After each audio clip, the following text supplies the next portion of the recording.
اما بعد اعوذ باللہ من الشیطان الرجیم بسم اللہ الرحمن الرحیم صلی اللہ علی حبیبہ محمد وآلہ وسلم صلی اللہ علی حبیبہ محمد وآلہ وسلم صلی اللہ علی حبیبہ محمد وآلہ وسلم۔ اللہ تبارک و تعالیٰ کی توفیق و عنایت اور آقائے دو جہاں حضور نبی اکرم نور مجسم صلی اللہ علیہ وآلہ وسلم کی رحمت کے وسیلہ اور صدقہ سے ہم اپنے ہفتہ وار اس کورس یعنی امام اینڈ مبلغہ کورس میں موجود ہیں، اور حسب معمول ہم نے جو بک شروع کر رکھی ہے سنی بہشتی زیور، اس کے بحمد اللہ پیج 90 پر صفحہ 90 پر ہمارا سبق جو ہے وہ پہنچا ہوا ہے، اور آج اس کی ہیڈنگ اور سبق کے اعتبار سے یہ سبق 33 ہے جس کو آج ہم شروع کر رہے ہیں، اور اس کا عنوان اور اس کی ہیڈنگ ہے بدعت سیئہ و حسنہ۔ میں امید کرتا ہوں کہ جن لوگوں کے پاس یہ کتاب موجود ہے وہ اس کو ضرور ساتھ اوپن بھی کریں گے اور اپنے اردو جو ہے اس کو بھی بہتر کرنے کی کوشش کریں گے اس کی برکت کے ساتھ۔ یہ تھیما اور یہ عنوان جو ہے، یہ سبجیکٹ بدعت سیئہ و حسنہ، ہر سبق پڑھنے والے کی توجہ کا مستحق ہوتا ہے، یعنی پڑھنے والا جتنی توجہ سے سبق کو پڑھتا ہے وہ اتنا ہی اس کو بہتر سمجھ سکتا ہے۔ مگر یہ جو عنوان ہے، یہ جو سبجیکٹ ہے، یہ چونکہ قدر علمی سبجیکٹ ہے، اس لیے ہمارے تمام طلباء جو ہیں اسٹوڈنٹس، وہ اس کو زیادہ توجہ کے ساتھ، زیادہ غور و فکر کے ساتھ اور زیادہ دلچسپی کے ساتھ سمجھنے کی کوشش کریں گے انشاءاللہ۔ بدعت سیئہ و حسنہ، خارجیوں کی مانوی نسل سے تعلق رکھنے والے خواب و تقلید ائمہ کے منکر ہوں۔ اب خارجیوں کے حوالے سے لاسٹ ٹائم ہم نے بڑی تفصیل کے ساتھ، بلکہ لاسٹ جو سبق تھا وہ صرف ان کا تعارف، ان کا آغاز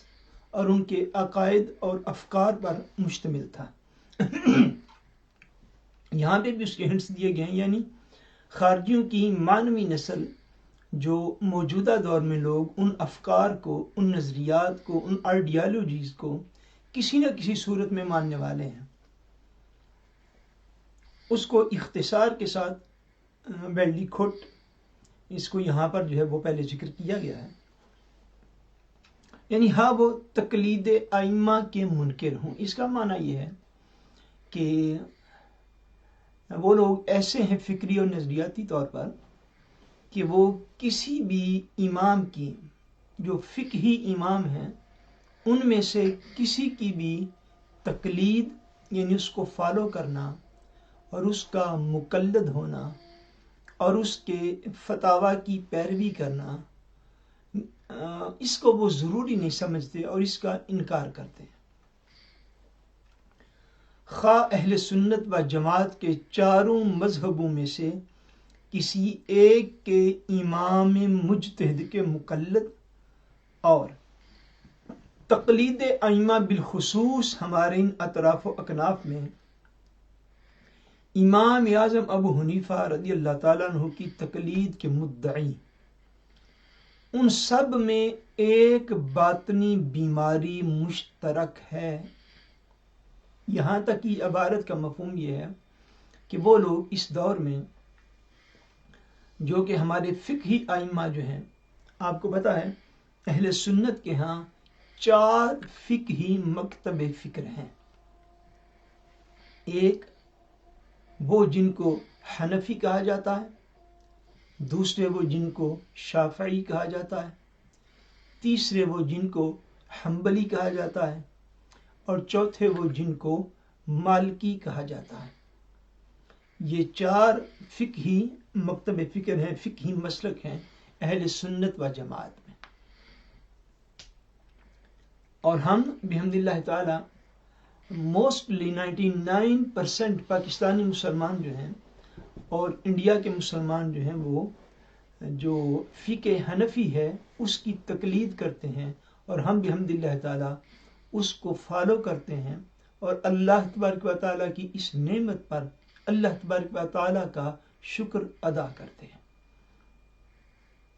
کچھ لوگ اب ایسے بھی ہیں جو خارجیوں کی مانوی اولاد ہیں۔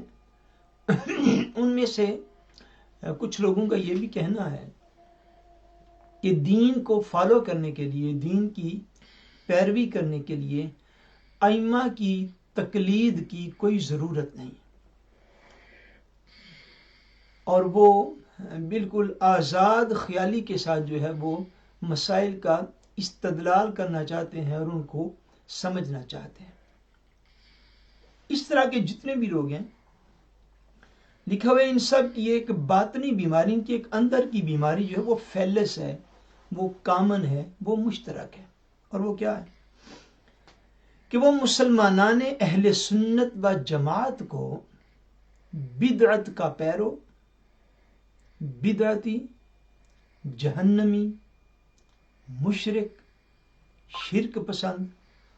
اور قبر پرست وغیرہ کے القاب اور خطابات سے نوازنا معاذ اللہ،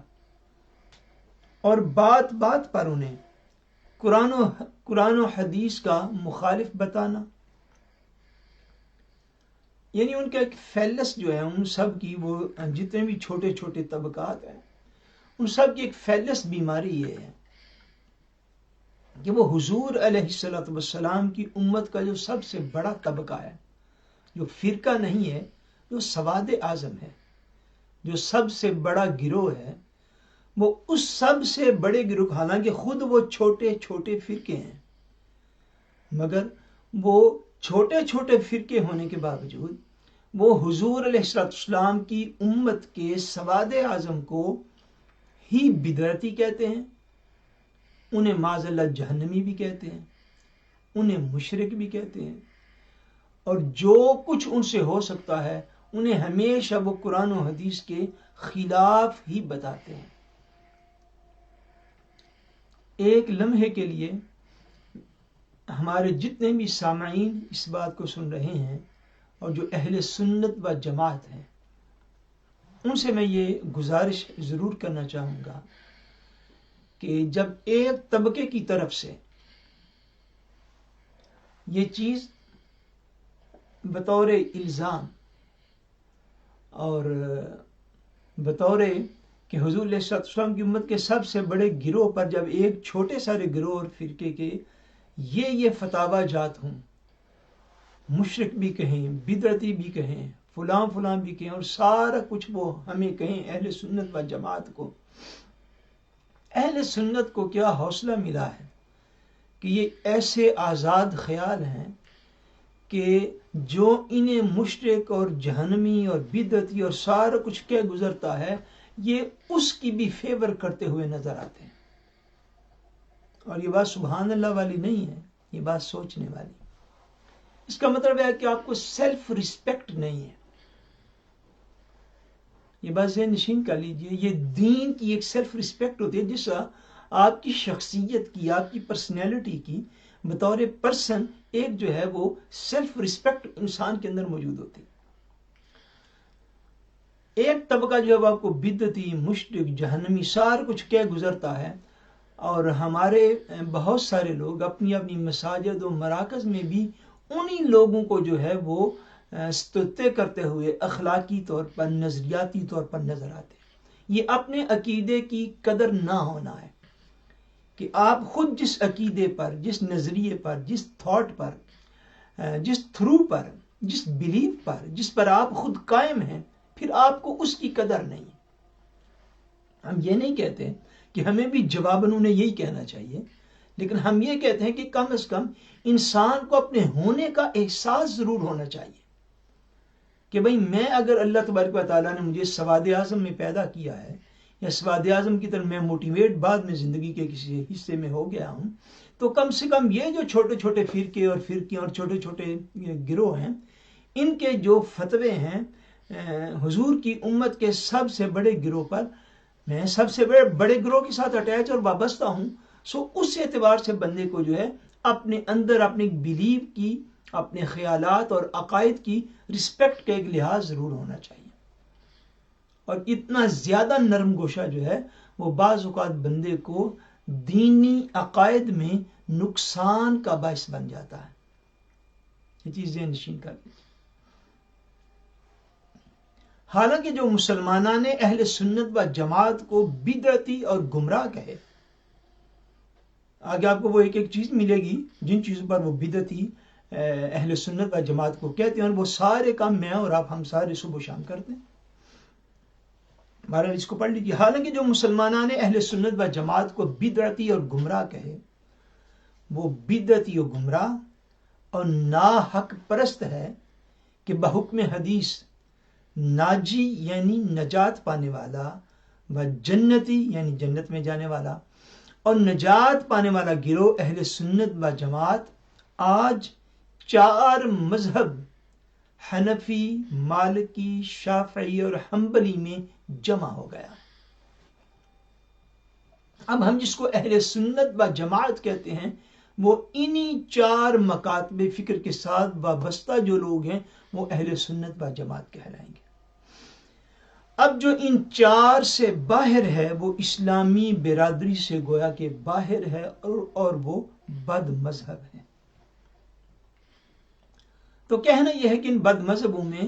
بدعت کا بڑا خرچ ہے، یعنی بڑا چرچا ہے۔ جس چیز کو دیکھیے بدعت و گمراہی کہہ کر مسلمانوں کو برگلاتے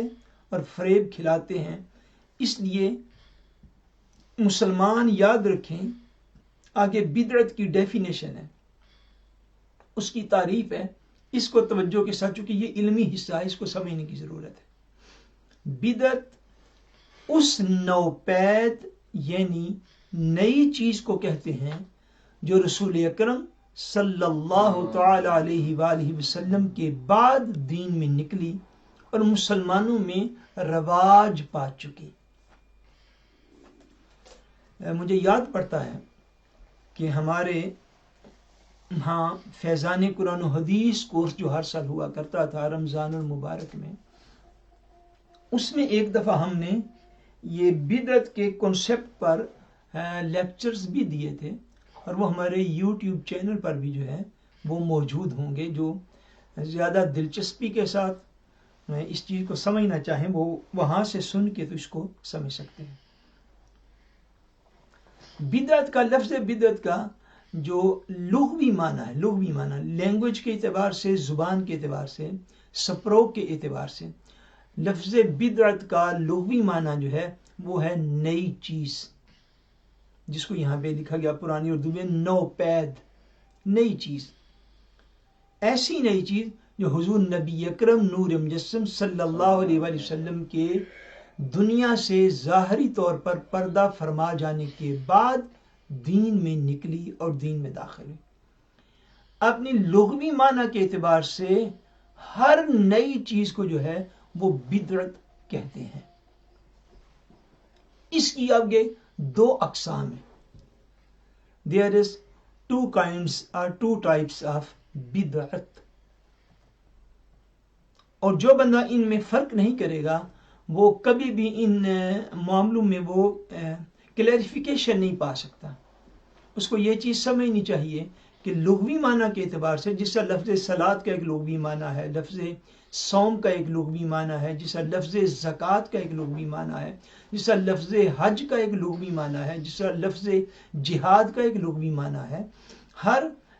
جو اصطلاح ہوتی ہے اس کے کچھ لغوی معنی ہوتا ہے، پھر اس کا ایک اصطلاحی معنی ہوتا ہے جو شریعت کے اندر مطلوب ہوتا ہے اور شریعت جس کو ریکگنائز کرتی ہے اور جو اس کا شرعی مفہوم ہوتا ہے۔ لغت کے اعتبار سے بدعت کا لفظی معنی جو ہے وہ ہے نئی چیز، کسی بھی نئی چیز کو بدعت کہا جا سکتا ہے، لیکن اس کی دو اقسام ہیں۔ پہلی بدعت ہے جس کو کہتے ہیں بدعت ضلالت، یعنی زواد جو اردو میں ہوتا ہے۔ بدعت ضلالت کا مفہوم یہ ہے، یعنی جس طرح یہ دلالت کا لفظ جو ہے یہ جو آپ پڑھتے ہیں سورہ فاتحہ شریف، غیر المغضوب علیہم ولا الضالین، ضالین سے دلالت کا لفظ، اس کو بدعت سیئہ بھی کہتے ہیں، یعنی بری بدعت۔ یہ وہ نوپید بات ہے، یعنی یہ وہ نئی بات ہے جو قرآن و حدیث اور اجماع امت کے مخالف ہوں، یا یوں کہنا چاہیے کہ جو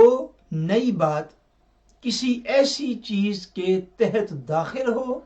جس کی برائی شرع سے یعنی شریعت سے ثابت ہو، تو وہ بری اور بدعت سیئہ ہے۔ یعنی بدعت سیئہ، بری بدعت یا بدعت ضلالت، یہ وہ بدعت ہے کہ جو قرآن مجید، حدیث رسول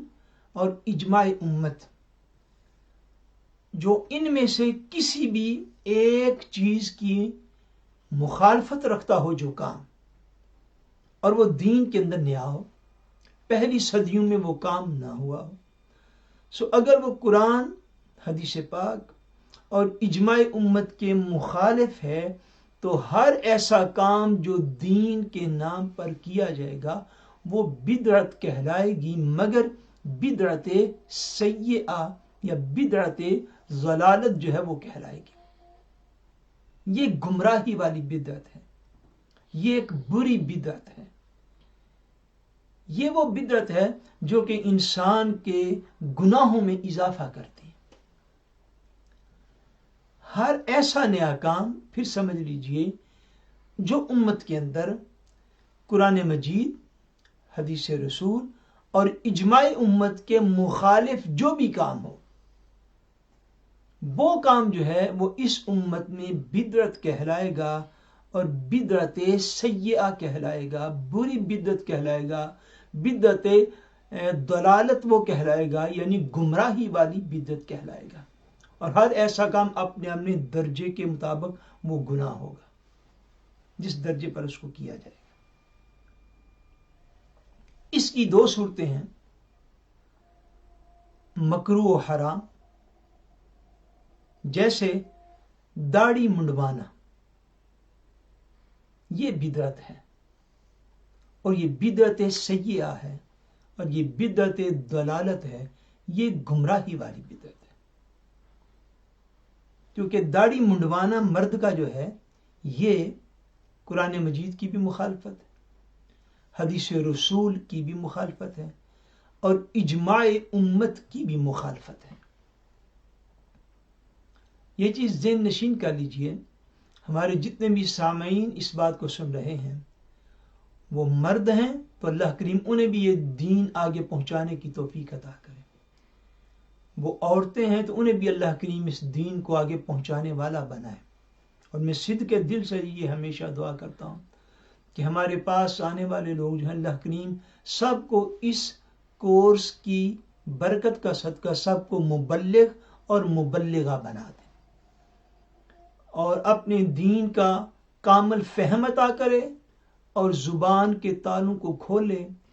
اور ہاتھوں کی تحریر کے اوپر جو پردے ہیں ان کو دور فرمائے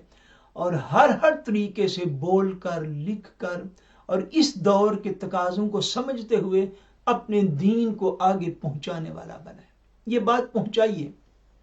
معاشرے کے ایک مسلمان فرد تک پہنچائیے کہ داڑھی منڈوانا جو ہے، شیب کروانا جو ہے، یہ بدعت ہے، بدعت، اور یہ بدعت سیئہ ہے، بدعت ضلالت ہے، اور یہ گناہ ہے۔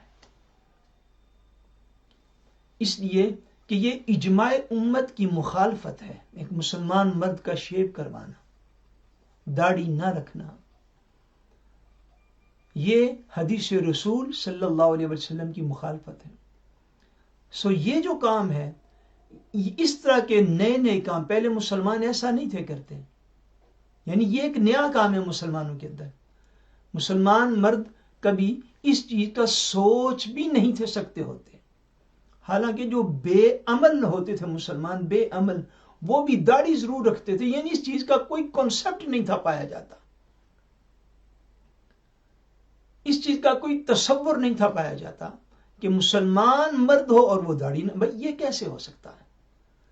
یہ ایک نئی دین کے اندر یہ نئی بات پیدا کر لی گئی۔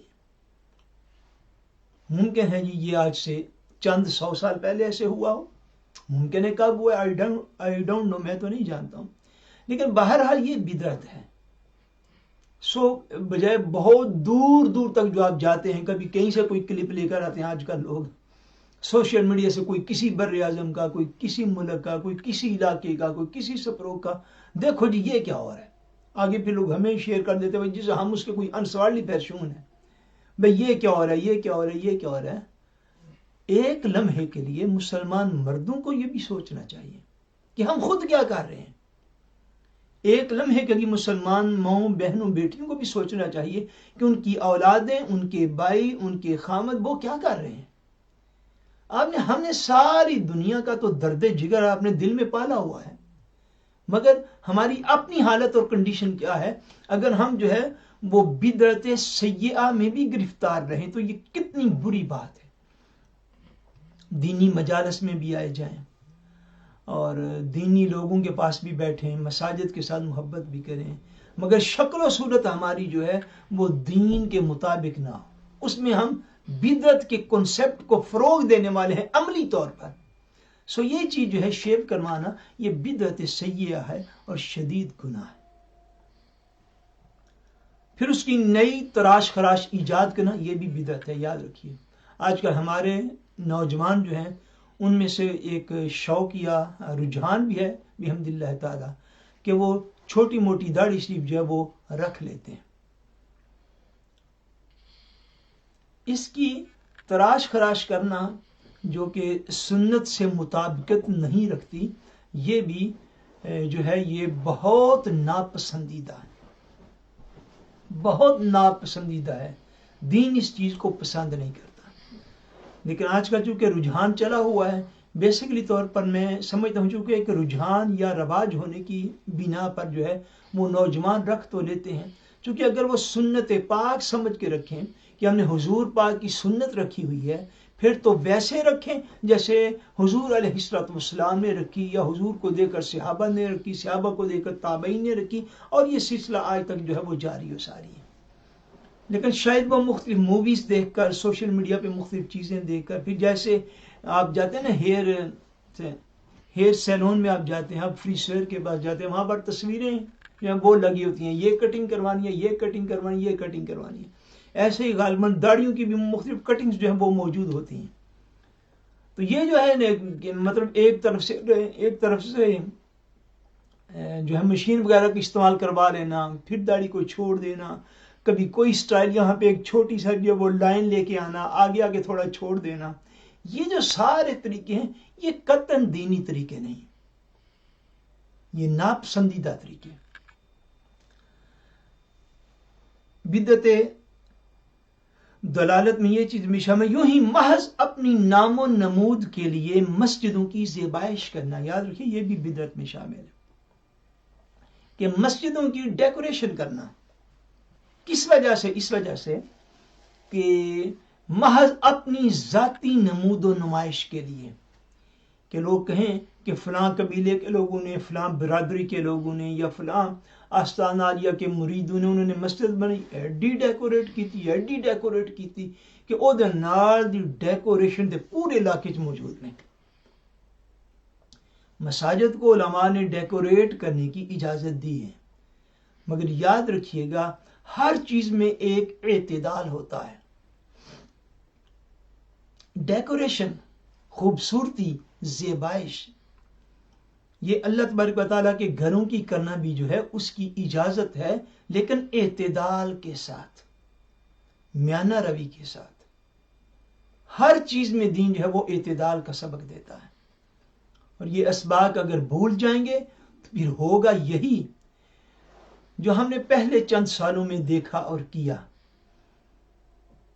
ہمارے ہاں کتنی بڑی مساجد ہیں، یہاں سے لے کر پاکستان تک، پاکستان سے لے کر عرب کنٹریز تک۔ تو جب مساجد کا تعارف اب کروایا جاتا ہے تو مساجد کا تعارف اس طرح کروایا جاتا ہے، جی وہ فلاں جگہ پر مسجد بنی ہے، اس کا فانوس اتنا بڑا ہے کہ وہ اتنے لاکھ کراؤن اور اتنے لاکھ یورو اور اتنے لاکھ پاؤنڈ اور اتنے کروڑوں روپے کا جی فانوس ہے۔ ٹھیک ہو گیا جی۔ اس کے اوپر جی وہ جو گنبد ہے، اس کا جو مینار ہے، اس کے اوپر تو سونا لگا ہوا ہے۔ ٹھیک ہو گیا جی، بہت اچھا ہوا ہے۔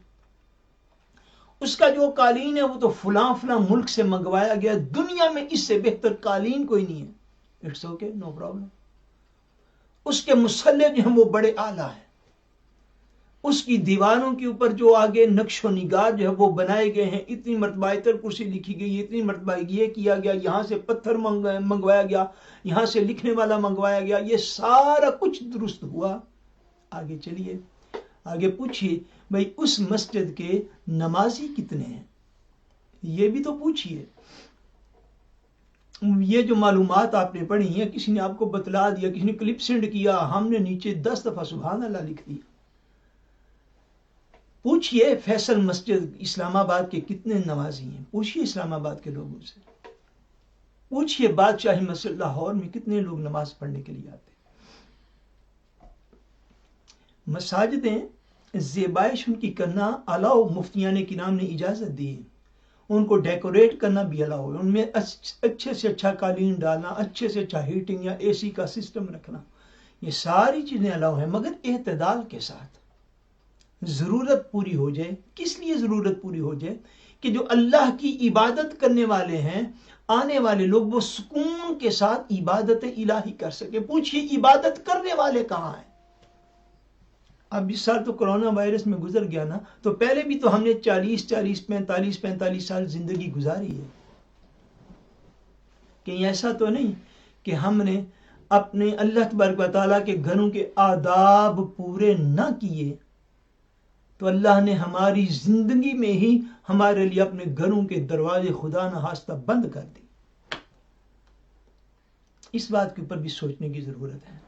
بہرحال ذاتی نمود و نمائش کے لیے، ریاکاری کے لیے، ریاکاری کی خاطر، دکھاوے کی خاطر مساجد کی زیبائش کرنا، یہ بھی بدعت کے اندر شامل ہے۔ بدعت حسنہ، جس کو بدعت محمودہ بھی کہتے ہیں۔ حسنہ کا مطلب ہے اچھی، اچھی بدعت، یہ بھی دین میں ہوتی ہے۔ یہ وہ نوپید بات ہے، یعنی یہ وہ نئی بات ہے جو کتاب اللہ اور حدیث رسول اللہ صلی اللہ علیہ وسلم اور اجماع امت کے مخالف نہ ہو۔ وہ نئی بات جو کہ نہ قرآن کے مخالف ہو، نہ حدیث رسول کے مخالف ہو، نہ اجماع امت کے مخالف ہو، مگر وہ اپنے وجود کے اعتبار سے ایک نئی بات ہو، وہ بھی اپنی لغت، لینگویج اور سپروگ کے اعتبار سے بدعت کہلائے گی، مگر شرعی اعتبار سے وہ بدعت حسنہ کہلائے گی، یعنی ایک اچھا نیا کام، اس کو بدعت حسنہ کہیں گے۔ وہ کام ہے تو نیا، یعنی نہ حضور علیہ السلام کی حیات ظاہری میں ہوا، نہ خلفائے راشدین کی زندگیوں میں ہوا، مگر وہ بعد کے ادوار میں آیا، وہ ایک نیا کام ہے۔ اس کی آگے مثالیں بھی جو ہیں موجود ہیں، لیکن بہت بڑی مثال اس وقت یہ ہے کہ میں کہیں بیٹھا ہوں اور آپ لوگ کہیں بیٹھے ہوئے، میں اپنے گھر میں بیٹھا ہوں، آپ لوگ اپنے اپنے گھروں میں بیٹھے ہوئے ہیں۔ یہ میڈیم یوز کرنا تبلیغ دین کے لیے، ترویج دین کے لیے، اللہ تبارک و تعالیٰ کے دین کی خدمت کی نوکری کے لیے، کہ یہ آن لائن سسٹم یوز کرنا اپنے نئے ہونے کے اعتبار سے یہ بھی بدعت ہے، مگر اس اعتبار سے کہ جب اس سے دین کی خدمت کا کام لیا جائے تو یہ بدعت حالی نہیں کہلائے گی، اس کو ہم ڈیفائن کریں گے کہ یہ بدعت حسنہ ہے۔ یہ ہے تو ایک نیا کام، مگر یہ بہترین کام ہے کہ اس سے دین کا پیغام جو ہے وہ اللہ کی مخلوق تک پہنچ رہا ہے، سو اس کو بدعت حسنہ کہتے ہیں۔ اس ایک ایگزامپل کو آپ سمجھ لیجیے، صاف ظاہر ہے اب صحابہ کے ادوار میں کہاں جانا ہے یا تابعین کے ادوار میں اس طرح کی جو ہیں وہ نظام اور فیسلٹیز جو ہیں یہ تو آج سے چند سال پہلے تک بھی موجود نہ تھی، نیٹ تو بھی کل کی بات ہے، میری اور آپ کی زندگیوں میں آیا۔ سو ہر وہ نیا کام جو قرآن، حدیث رسول اور اجماع امت کے مخالف نہ ہو مگر مسلمان اس کو کر رہے ہوں، وہ اپنے ہونے کے اعتبار سے نیا کام ہے اور وہ بدعت ہے، مگر کون سی بدعت؟ وہ بدعت حسنہ ہے اگر اس سے دین کی خدمت کا کام لیا جا رہا ہے۔ اگر اسی میڈیم سے فحاشی پھیلائی جا رہی ہو، عریانی پھیلائی جا رہی ہو، بے حیائی پھیلائی جا رہی ہو، بےہودہ لباس پہن کے عورتیں اور مرد ناچ رہے ہوں اور اسی میڈیم سے آگے پہنچا رہے ہوں، تو یہی چیز بدعت سیئہ ہے۔ اس کے استعمال پہ ڈیپینڈ کرے گا کہ استعمال کرنے سننے والے جو اس سے فیض یاب ہونے والے اس سے منسلک لوگ ہیں وہ کس طریقے پر اس کو استعمال کر رہے ہیں۔ یا یوں کہہ لو کہ بدعت حسنہ وہ ہے جو کسی سنت کی مخالفت اور مزاحم نہ ہو،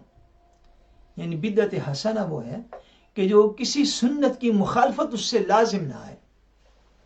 بلکہ وہ کسی ایسی چیز کے نیچے داخل ہو جس کی خوبی شرع سے ثابت ہے، یعنی جس چیز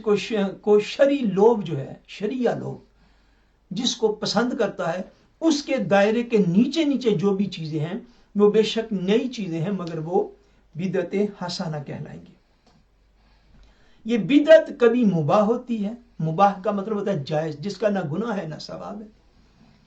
یہ بدعت کبھی مباح ہوتی ہے جیسے عمدہ اور لذیذ کھانے پینے کی چیزیں۔ اب جب بہت زیادہ اگزامپل دور دور تک لینے اور دینے پہ ہم آتے ہیں تو ہماری تو ساری بدعتیں اولیاء کے مزارات سے شروع ہوتی ہیں اور اولیاء کے مزارات پہ ختم ہو جاتی ہیں، چونکہ ہم نے فوکس یہ کیا ہوا ہے کہ اولیاء کرام کی تعظیم اور رسپیکٹ جو ہے اس خاص اور مخصوص نقطۂ نظر کے مطابق، چونکہ وہ ان کی سمجھ میں نہ آنے والی ایک بات ہے، تو ہماری ساری جو ہے نا وہ اسی طرف ساری باتیں جو وہ چلی جاتی ہیں۔ یاد رکھیے یہ نئے نئے اور تازہ تازہ لذیذ کھانے یعنی جو چیز آپ حلق سے نیچے اتار رہے ہیں اس کی زیادہ اہمیت ہے، یا جو مزارات پہ ڈھول بج رہے ہیں ان کی زیادہ اہمیت ہے، یہ بات سمجھنے والی۔ بے شک ہم اس کو بھی بدعت ہی شمار کرتے ہیں، جو میں نے اگزامپل دی نا، یعنی فار ایگزامپل اور یہ اکرام کے مزارات کے اوپر عورتوں اور مردوں کا مکس اپ ہونا، پردے کا لحاظ نہ ہونا اور بےہودہ طریقے سے اولیاء کی بارگاہ میں حاضری کے لیے جانا اور ناچتے اور گاتے ہوئے ڈول پیٹتے ہوئے جانا، یہ ساری باتیں بدعت ہیں اور بدعت سیئہ ہیں، یہ گمراہی والی بدعت ہیں۔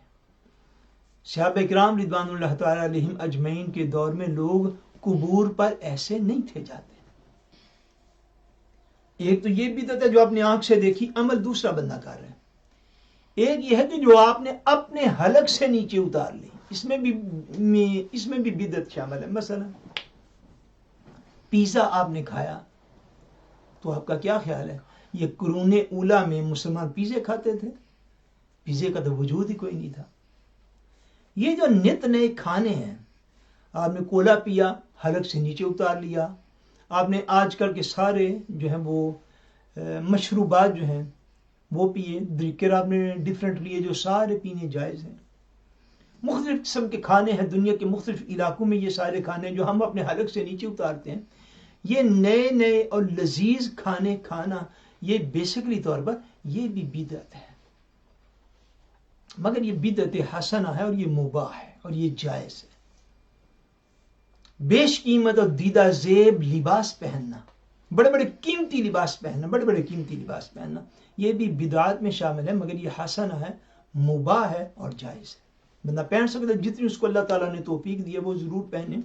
مگر اس توفیق میں یہ خیال رکھ لے کہ اگر میرا گزارا 2000 کراؤن کے سوٹ سے ہو سکتا ہے تو میں 5 یا 7 ہزار کا نہ لوں، باقی 3-4 ہزار کراؤن اگر میرے پاس ایکسٹرا ہی ہے تو میں کہیں اللہ تبارک و تعالیٰ کے رستے میں لگا دوں. ہمیشہ اپنے آپ کو ہی اس آئینے میں بندے کو دیکھتے نہیں رہنا چاہیے. اپنے ہونے کے اعتبار سے علماء نے فرمایا، جیسے آپ پڑھ رہے ہیں لکھا ہو کہ یہ بھی ایک بدعات میں شامل ہے، مگر یہ مباح ہے اور جائز ہے. کبھی بدعت حسنہ سنت بھی ہوتی ہے، یعنی پھر وہ کام کرنا جو وہ سنت ہو جاتا ہے. مثلا جیسے امیر المومنین امام المتقین حضرت سیدنا عمر فاروق رضی اللہ تعالیٰ عنہ نے نماز تراویح کی نسبت یہ ارشاد فرمایا، نعم البدعۃ ھذہ، یہ کتنی اچھی بدعت ہے. کس بات کو ارشاد فرمایا؟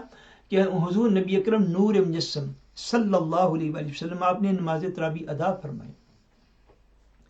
مگر اس کو پورا رمضان با جماعت اس کو حضور علیہ السلام نے ایسا نہ فرمایا. امیر المومنین امام المتقین افضل البشر بعد الانبیاء بالتحقیق، حضور سیدنا ابو بکر صدیق رضی اللہ تعالیٰ عنہ کا دور آیا تو تب بھی نماز تراویح پڑھی جاتی تھی رمضان المبارک میں، مگر اس کی ادائیگی کے لیے مسجد نبوی شریف میں یا دیگر مساجد میں با جماعت تراویح کا اہتمام نہیں تھا کیا جاتا، مگر ہر بندہ انفرادی طور پر اس عبادت کو کرنے والا تھا. پھر امیر المومنین مراد رسول حضرت سیدنا عمر فاروق رضی اللہ تعالیٰ عنہ کا دور آیا تو اس دور میں چونکہ آپ بڑے وسیع النظر خلیفہ تھے، آپ کے احوال کو پڑھیے، آپ نے تو ایسے ایسے اقدامات اٹھائے خلافت راشدہ کے دور میں کہ جن پر عمل قیامت تک اقوام عالم جو وہ کرتے رہیں گے. وسیع النظری کا یہ عالم تھا، براڈ مائنڈنس کا یہ عالم تھا، اور قوم کے احوال کو دیکھتے رہنا، جانچتے رہنا، ان کی اخلاقیات پہ غور کرتے رہنا، جہاں پہ ان کے اخلاق بگڑنے لگے ان کو سیدھا کرتے رہنا. حضرت عمر فاروق رضی اللہ تعالیٰ عنہ کا دور تاریخ اسلام کا شاندار ترین دور ہے. آپ نے یہ محسوس کیا کہ اب صحابہ کرام رضوان اللہ تعالیٰ علیہم اجمعین کی تعداد بھی وقت کے ساتھ ساتھ سابزار ہے، وہ دنیا سے پردہ کرتے جا رہے ہیں، اور جو ان کی اولادیں ہیں آگے پھر ان کی اولادیں ہو گئی ہیں، اب وہ دوسری اقوام کے ساتھ مکس اپ ہونا بھی شروع ہو گئے ہیں، جس کی وجہ سے ان میں عبادات کا وہ ذوق نہیں رہا جو حضرت ابو بکر صدیق کے دور تک قائم تھا. حضرت عمر فاروق رضی اللہ تعالیٰ عنہ نے کیا کیا کہ آپ نے اپنی خلافت میں مسجد نبوی شریف میں رمضان المبارک میں باقاعدہ نماز تراویح کو با جماعت کروانے کا جو یہ طریقہ کار قائم فرمایا دین میں، یہ حضرت سیدنا عمر فاروق رضی اللہ تعالیٰ عنہ نے قائم کیا. آپ نے ایک امام صاحب کو مقرر فرمایا، قاری صاحب کو، اور ان کو فرمایا کہ آپ رمضان المبارک میں یہاں پہ لوگوں کو تراویح پڑھائیں حضور علیہ السلام کی مسجد میں، اور پورا رمضان پڑھائیں. جب آپ نے رمضان المبارک میں خود تراویح کی جماعت کو ہوتے ہوئے دیکھا اور مسلمانوں کے ذوق و شوق کو دیکھا اور جماعت کو قائم دیکھا تو اس کو دیکھ کر آپ نے یہ ارشاد فرمایا، نعم البدعۃ ھذہ، آپ نے ارشاد فرمایا کہ یہ کتنا اچھا نیا کام ہے،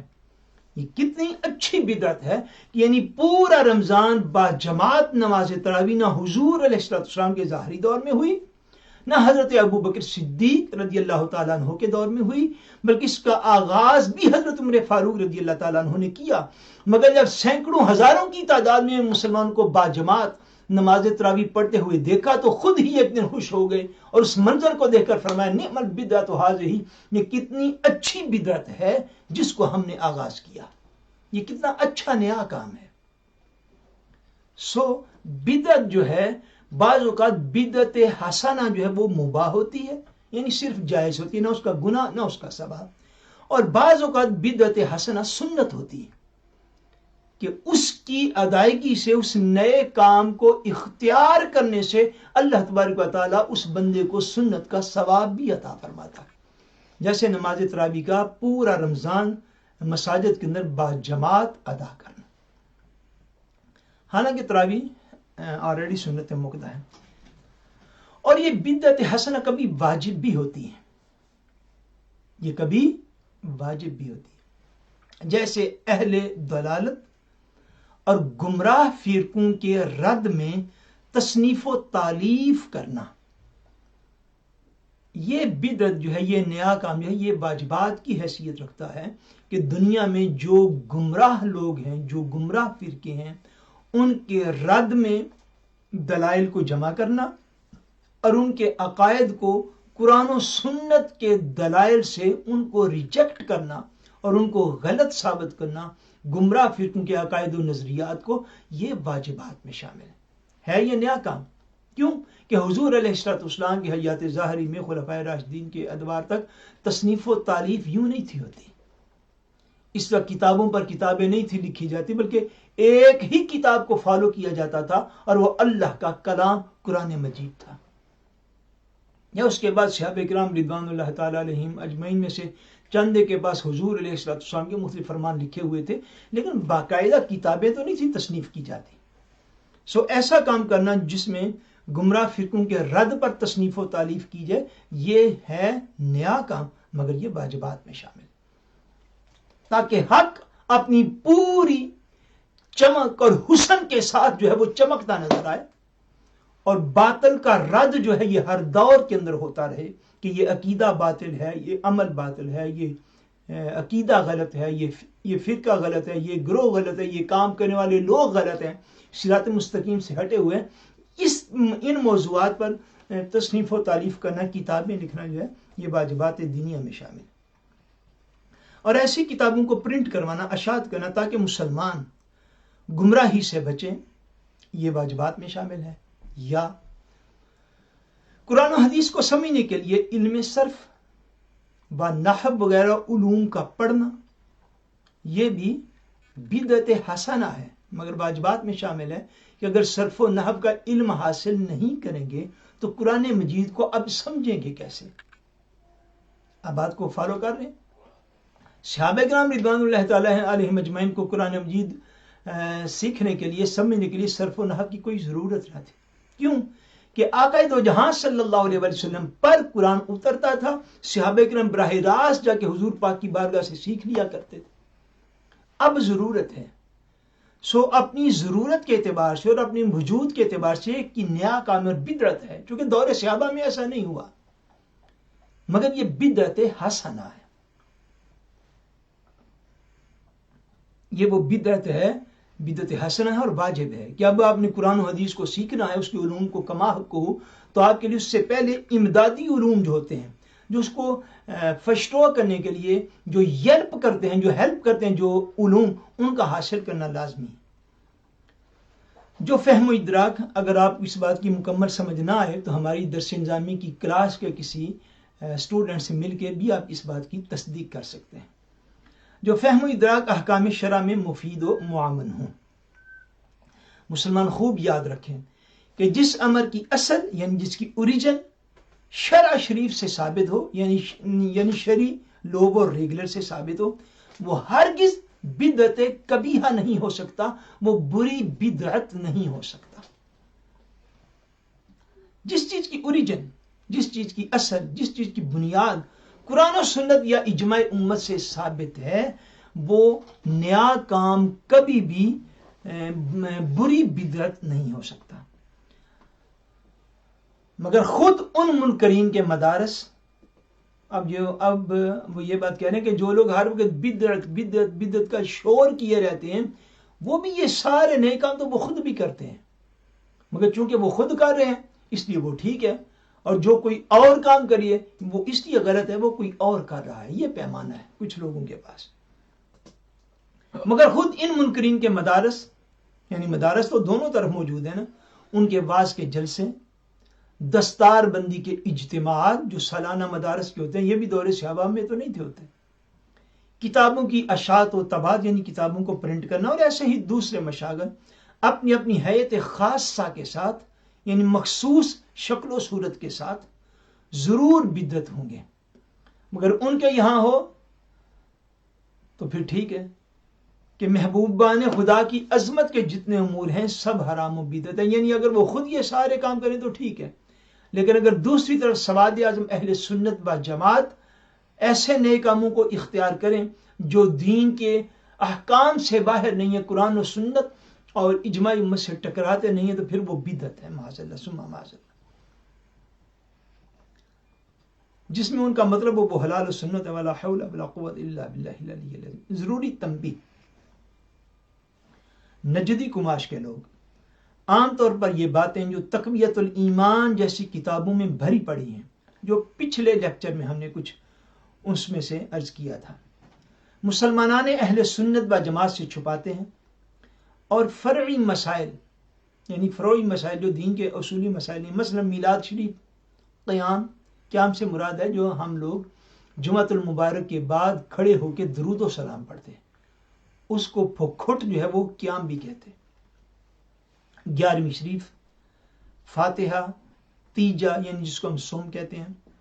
10واں 40واں عرس، یا رسول اللہ صلی اللہ علیہ وسلم، یا علی، یا غوث کہنا، مزارات پر غلاف ڈالنا، روشنی وغیرہ کرنا، اور ان میں جو غیر مقلد ہیں وہ مقتدی کے فاتحہ نہ پڑھنے، آمین بالجہر نہ کہنے، رفع یدین نہ کرنے، وتر کی 3 رکعتیں، تراویح کی 20 رکعتیں ہونے، اور ایسے ہی دوسرے امور کو چھیڑتے رہتے ہیں، اور بولے والے مسلمان ان کے دھوکے میں آ کر ان سے بحث کرنے لگتے ہیں۔ وہ فرما یہ رہے ہیں کہ آپ نے جو اوپر عقائد پڑھے لاسٹ لیکچر کے اندر آپ نے سنے، جن لوگوں کے اتنے سخت برے عقائد ہوں، اور جو لوگ وہ کتابیں لکھ کر اب دنیا سے چلے گئے، تو ان کی تصدیق کرنے والی پیچھے جماعتوں کی جماعتیں موجود ہوں، گروہ کے گروہ موجود ہوں، مساجد کی مساجد موجود ہوں، دارالعلوم کے دارالعلوم ان کی افکار کے اوپر پہرا دینے کے لیے موجود ہوں۔ وہ فرما یہ رہے ہیں، ہمیں عام مسلمانوں کو، اہل سنت و جماعت کو یہ سمجھا رہے ہیں کہ ایسے لوگ کرتے کیا ہیں، وہ ان کے وہ جو کفریہ عقائد ہیں اس کی طرف تو کسی بندے کو بات کرنے نہیں دیتے، اور عام طور پر ان کتابوں کو چھپایا بھی جاتا ہے۔ ہمیں بھی شوق کوئی نہیں کہ ان کو ظاہر کیا جائے، لیکن بات عقیدے اور تھرو کی ہے۔ اس کے علاوہ کرتے وہ کہیں کہ جو فروعی مسائل ہیں، جو اس سے بہت چھوٹے درجے کے مسائل ہیں، مسلمانوں میں جب بھی ڈسکس کرتے ہیں تو وہ مسائل لے کے تو بیٹھ جاتے ہیں۔ تسی میلاد شریف کیوں کیتے؟ دسو جی، ایک صحابہ نے کیتا سی کہ نہیں سی کیتا۔ اب یہ دیکھیں، یہ ایک ایک مسئلہ ہمارے مذہبی مسائل میں یہ چیزیں شامل ہیں کہ نہیں؟ یہی ان کا طریقہ کار ہے کہ مسلمانوں کو ان باتوں میں الجھا دینا، سادہ لوح مسلمانوں کو، کہ جو دین کے اصولی مسائل تو وہ ہیں ہی نہیں، وہ تو نچلے درجے کے مسائل ہیں۔ اچھا جی، تسی 11ویں شریف کتنے لکھی ہے؟ تو اے دسو جناب، سوئم دا ختم کتنے لکھی ہے، 10واں کتنے لکھی ہے، 40 کتنے لکھی ہے، یا رسول اللہ کہنا جائز ہے کہ نہیں، یا علی کہنا جائز ہے کہ نہیں، یا غوث اعظم کا نعرہ مارنا جائز ہے کہ نہیں۔ اور کچھ جو غیر مقلد ہیں ان کے سارے اعتراضات اہل سنت و جماعت پہ یہ ہیں، اچھا جی اعلیٰ مشریف پڑھنی ہے کہ نہیں امام دے پیچھے، آمین اونچی کہنی ہے کہ نہیں کہنی، تراویح کی رکعتیں 8 ہیں کہ 20 ہیں۔ وہ ہمیشہ انہی مسائل پر الجھاتے ہیں۔ اس کا ایک سبب یہ ہے کہ جن برے عقائد کے وہ ترجمان ہیں ان سے عام مسلمانوں کی نظریں ہٹاتے ہیں، اور ہر دفعہ جب میلاد شریف آتا ہے، ہر دفعہ جب 11ویں شریف ہوتی ہے، اور ہر دفعہ جب جو ہے وہ کسی کا ایصال ثواب کا ختم آتا ہے، تو اس ختم کی محفل میں بیٹھے ہوئے لوگ بھی یہی سوال کر رہے ہوتے ہیں، اوے بھلے لوگوں، اتنے ہی اوس سکر ہو ایصال ثواب پہ تو اس مجلس میں تو نہ ہو، یہ کیا منافقت ہوئی؟ اگر آپ کے نزدیک دعا کا اثر ہی کوئی نہیں ہے، اور عمل غیر جو ہے اس کا فائدہ قبر میں جانے والے مومن کو نہیں ہوتا، تو آپ اس مجلس کو چھوڑ دیں۔ ہم تو کبھی کسی ایسی مجلس میں نہ جائیں، کبھی کسی ایسی محفل میں کبھی بھی شامل ہو جس میں ہمارا اپنا عقیدہ اور نظریہ ہی نہیں ملتا۔ اب لوگ فاتحہ خوانی، چونکہ دنیا داری ہے وہ بھی کرنی ہے، تو فاتحہ خوانی بھی کرنی ہے، اور ساتھ ساتھ جس کو کہتے ہیں نا بھائی، وہ بندے کو ہلاتے بھی رہنے، پتہ نہیں جی جائز ہے کہ نہیں، دعا پتہ نہیں، دیکھو جی صحابہ کرام کو دعا مانگتے سا، بھائی صحابہ اور کیا کرتے تھے اللہ کے بندے، یعنی یہ سارے اعتراضات جو ہیں، یاد رکھیے جو لوگ اہل سنت و جماعت پہ یہ اعتراضات کرتے ہیں ان کے اصل مقاصد اور ہیں، کیوں کہ یہ دین کے کوئی اصولی اور بنیادی مسائل تو نہیں ہیں. اور جو شخص یہ کیا گزرے معاذ اللہ ثم معاذ اللہ، جو پیچھے آپ نے کتابوں کے حوالہ جات کے ساتھ ان چیزوں کو پڑھا، کہ جو شخص یہ کیا گزرے کہ نماز میں حضور نبی اکرم صلی اللہ علیہ وسلم کا خیال آ جانا نقل کفر نباشد، یہ کہ حضور کا خیال آنا نماز میں گدے اور بیل کے خیال آنے سے بھی بدتر ہے. تو بنیادی مسئلہ وہ ہے، یا بنیادی مسئلہ یہ ہے کہ رکعتیں تراویح کی 8 پڑھنی ہے کہ 20 پڑھنی ہے. مسلمان کو اس طرف لگاتے ہیں تاکہ یہ الجھے بھی رہیں. تو مسلمانوں پہ پھر میں قربان جاؤں کہ ان کے پاس کوئی بھی مسئلہ سیکھنے کا وقت نہیں، گھروں میں بیٹھے ہوئے ہیں امن و امان کے ساتھ. ان دنوں کی بات کر رہا ہوں، کہیں آنا اور جانا بھی نہیں، اور موبائل اور ٹچ سسٹم اور کمپیوٹر ہر وقت رکھنے بھی ہاتھ میں ہے. میں اس کو بدقسمتی نہ کہوں تو پھر کیا کہوں، پھر قسمت میں دین کا سیکھنا ہی نہیں لکھا ہوا نا. پھر وہ شعور ابھی ڈیولپ ہی نہیں ہوا کہ ہم نے ان چیزوں سے کام کیا لینا ہے. پھر ابھی یہ پتہ ہی نہیں چلا کہ ہم دنیا میں آئے کیا لینے تھے اور ہم دنیا میں کر کیا رہے ہیں. ان اعتراضات کے یہ عام چیزیں ہیں کہ کم سے کم کوئی ایک دو جواب تو ہر بندے کو یاد ہونے چاہیے. کہ ہر میلاد شریف تے پیر صاحب نو تے شاہ صاحب نے فون آنا ہے دسیا جی وہ بندہ پیا دس بھی میلاد شریف کتنے کو صحابہ نے کیتے کتنے کو منایا گیا. اصولی بات کو سیکھنے کا بھی وقت نہیں. لہذا ان امور کی طرف اہل ایمان کو توجہ کرنی چاہیے. یہ بہت ضروری امور ہے چونکہ ان میں الجھایا جاتا ہے لوگوں کو. بھائیو بہنوں ماؤں بیٹیوں، جو لوگ اللہ اور اس کے رسول صلی اللہ علیہ وسلم اور ان کے ذوی احترام کی عزت پر حملے کر رہے ہیں، ان کو کسی فرعی مسئلے میں بحث کا کیا حق حاصل ہے؟ یہاں تو ایک بات ان کے جواب کو کافی ہے کہ تم لوگ پہلے اللہ اور اس کے رسول پر اپنا ایمان تو ٹھیک کر لو، باقی باتیں بعد میں بھی ہو سکتی ہیں. اور اگر وہ چمٹ ہی جائیں چپٹ ہی جائیں اور اپنی بات بنانے کے لیے بات بڑھانے پر اتر آئیں اور کہنے لگے کہ فلاں کا مثلا اذان سے پہلے پس بعد میں درود و سلام پڑھنا یا دعا کے بعد آیت کریمہ پڑھنا بدعت ہے، حادث ہے، اگروں سے ثابت نہیں، اس کا ثبوت لاؤ. تو سب کا جواب یہی ہے کہ تم اندھے ہو، اوندے ہو. دو باتوں میں سے ایک کا ثبوت تمہارے ذمے ہے. یا تو یہ کہو کہ فی نفس ہی اس کام میں شر ہے، برائی ہے، دین میں رکھنا اندازی ہے، کسی سنت کے مخالف اور مزاحم ہے. دو باتوں میں سے ایک بات اعتراض کرنے والے پر لازم ہوتی ہے. جو بندہ ابجیکشن کرتا ہے، مثلا ہم یہ ابجیکشن کرتے علمی طور پر کہ ماتم کرنا جو ہے یہ گناہ ہے، تو ہم اس ابجیکشن کی دلیل دیں گے نا. اگر ہم کسی کے اوپر کوئی ابجیکشن جو ہے وہ کریں گے تو اس کا ہم جو ہے وہ ایک ثبوت لے کر آئیں گے. ثبوت کیا ہوگا؟ ثبوت کے دو طریقے ہوتے. ایک تو یہ کہ آپ یہ چیز ثابت کریں گے کہ وہ کام جو ہو رہا ہے وہ سنت کی مخالفت اس میں ہوتی ہے، وہ سنت کے بالمقابل کھڑا ہو جاتا ہے وہ کام، یا اس کام میں فی نفس ہی کوئی شر پایا جاتا ہے، کوئی برائی پائی جاتی ہے، کوئی دینی معاملات کے اندر رکھنا اندازی ہوتی ہے. ایک تو یہ چیز ہے. اعتراض کرنے والے پر ایک تو یہ لازم ہے کہ وہ یہ ثابت کر سکتا ہو کہ یہ کام جو ہو رہا ہے یہ سنت کی مخالفت ہے، یہ قول رسول پاک کی مخالفت ہے، یہ عمل رسول پاک کی مخالفت ہے. ایک تو یہ چیز کسی سنت کی مخالفت ہو رہی. دوسری چیز یا یہ کہ شریعت نے اس کو واضح طور پر منع فرمایا ہے، فوربیڈن کر دیا ہے، منع فرما دیا، فوربت کر دیا ہے، اور مسلمان بھی اس کام سے روکے اور کوئی مسلمان یہ کام کر رہا ہے.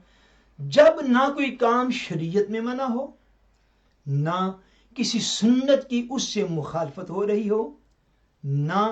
اس کام میں فی نفس ہی ایکچولی کوئی شر اور کوئی خرابی موجود ہو، تو رسول اللہ صلی اللہ علیہ وسلم بلکہ قرآن عظیم کے ارشاد سے جائز ہے کہ قرآن عظیم اتر چکا، دین کامل ہو گیا، اب کوئی نیا حکم آنے سے رہا. جتنی باتوں کا شریعت نے حکم دیا، نہ منع کیا، نہ شریعت نے حکم دیا نہ اس سے منع کیا. ان باتوں پر جو بھی اعتراض کرتا ہے وہ اللہ تبارک و تعالیٰ کی معافی پر اعتراض کرتا ہے کہ اللہ تعالیٰ نے ان امور کو معاف فرمایا ہوا ہے امت کے لیے.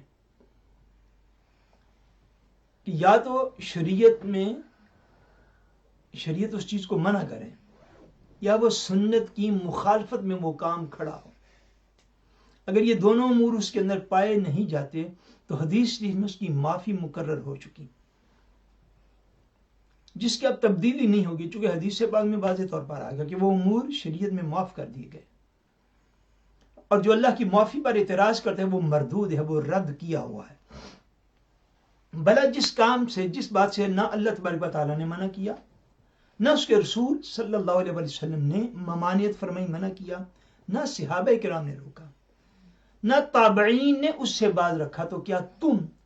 خدا اور رسول اور صحابہ اور تابعین سے بڑھ کر ہو کہ انہوں نے تو منع نہ کیا اور تم خواہ مخواہ اس میں آگے آڑے آتے ہو. یعنی منع، یاد رکھیے، میں پہلے بھی عرض کرتا ہوتا ہوں کہ کسی بات سے اگر کوئی شیخ طریقت منع کرے، کسی بات سے اگر کوئی استاد منع کرے، کسی بات سے اگر کوئی جج یا وکیل منع کرے، کسی بات سے ماں باپ منع کرے، تو منع کرنے والے کے پاس دلیل ہونی چاہیے. ماں باپ کہتے بیٹوں کو بیٹا جھوٹ نہ بولو. کیوں؟ کہ ماں باپ کو یہ پتا ہے کہ بیٹا بھی چھوٹا ہے، بیٹی بھی چھوٹی ہے، تو اللہ اور اللہ کے رسول نے جھوٹ بولنے سے منع فرمایا. استاد اپنے شاگرد کو، شیخ طریقت اپنے مرید کو کہتا ہے کہ بھئی آپ لوگ غیبت نہ کریں، لیکن اس کے پاس منع کی دلیل ہونی چاہیے. آپ جس کام سے منع کریں، آپ بتلا سکتے ہیں دنیا میں کسی بندے کو کہ 11ویں شریف سے کس حدیث رسول میں منع کیا گیا؟ آپ بتلا سکتے ہیں کہ ایصال ثواب سے کس حدیث رسول میں منع کیا گیا ہے، کس قرآن مجید کی آیت میں منع کیا گیا؟ معاذ اللہ. جب آپ کسی شخص کو منع کرتے ہیں، بھائی تو یہ کام نہ کر، تو 11ویں پہ نہ جا، تو میلاد پہ نہ جا، تو اذان سے پہلے درود و سلام نہ پڑھ، تو یہ نہ کر، وہ نہ کر، مساجد میں نہ جا، تراویح نہ ادا کر، اور نماز کے بعد دعا نہ مانگ، وغیرہ وغیرہ اینڈ سو آن، جتنے بھی اعتراضات ہیں، تو آپ کیا یہ دکھا سکتے ہیں کہ کیا شریعت میں اس کے اوپر منع موجود ہے؟ کہ اس پر کوئی آیت کریمہ اتر آئی؟ کہ اس پر حضور علیہ السلام کا کوئی فرمان موجود ہے؟ کیا خلفائے راشدین نے یا اشرار مبشرہ صحابہ نے یا دیگر علماء جو صحابہ تھے، علماء محدث مفسر سے، کیا انہوں نے بھی ان کاموں سے منع کیا تھا؟ جب آپ کے پاس منع کی کوئی دلیل نہیں سوائے اس کے کہ ایک ہی بات پلٹ کے کہ ہر نیا کام بدعت ہے، ہر نیا کام بدعت ہے، ہر نیا کام بدعت ہے، تو تھوڑا بندے کو غور و فکر کر کے مسلمانوں کے حوالے سے بات کرنی چاہیے.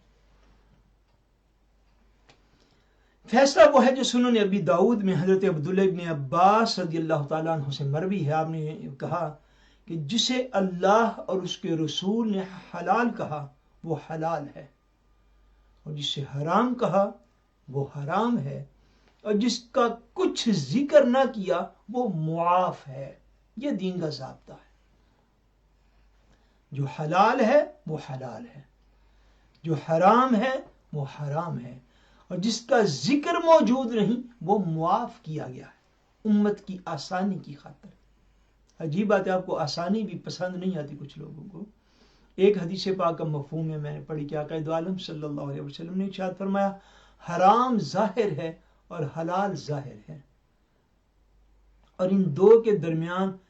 جو کچھ موجود ہے فرمایا وہ تمہارا رب بیان کرنے سے بھولا نہیں ہے. معاذ اللہ، اس کو کوئی بھول نہیں ہے، مگر وہ اپنی حکمت کاملہ اور اپنی قدرت کاملہ کہ وہ جانتا تھا قیامت تک کس طرح کے حالات مسلمان پر آنے والے ہیں، سو اپنی حکمت بالغہ کی وجہ سے اس کے اوپر دین کے احکام میں خاموشی رکھی گئی. سو حلال بین ہے، واضح ہے، حرام بین ہے اور واضح ہے، اور اس کے اندر بہت ساری حدود رکھی گئی ہیں جن پر شریعت خاموش ہے امت کی آسانی کے لیے. یہ ضابطہ ہوتا ہے. سو اس ارشاد میں فرمایا گیا جس انہوں نے ابی داؤد کے حوالے سے اس مقام پر کوٹ کیا گیا ہے کہ جسے اللہ اور اس کے رسول نے حلال کہا وہ حلال ہے، جسے حرام کہا وہ حرام ہے، اور جس کا کچھ ذکر نہ کیا وہ معاف ہے. معلوم ہوا کہ جس کا نہ حکم دیا نہ منع کیا، وہ نہ واجب ہے نہ گناہ ہے، بلکہ معافی میں ہے، اور مسلمانوں کے لیے اس میں راہیں کشادہ رکھی گئی ہیں، کھلی راہیں جو ہیں وہ رکھی گئی ہیں۔ یہ نمبر 33 جو ہے یہ بحمد اللہ تعالی مکمل ہوا۔ ابھی ہم انشاءاللہ تبارک و تعالی نماز عشاء کے لیے گیپ لیں گے، اور نماز عشاء کے بعد انشاءاللہ سبق جو ہے وہ آگے جاری رہے گا، اور آخر میں انشاءاللہ تبارک و تعالی جو ہے وہ مختصر ختم شریف ہوگا، اور دعا ہوگی۔ تمام لوگ نماز عشاء کے بعد بھی آن لائن رہنے کی کوشش کیجیے گا۔ السلام علیکم ورحمۃ اللہ وبرکاتہ۔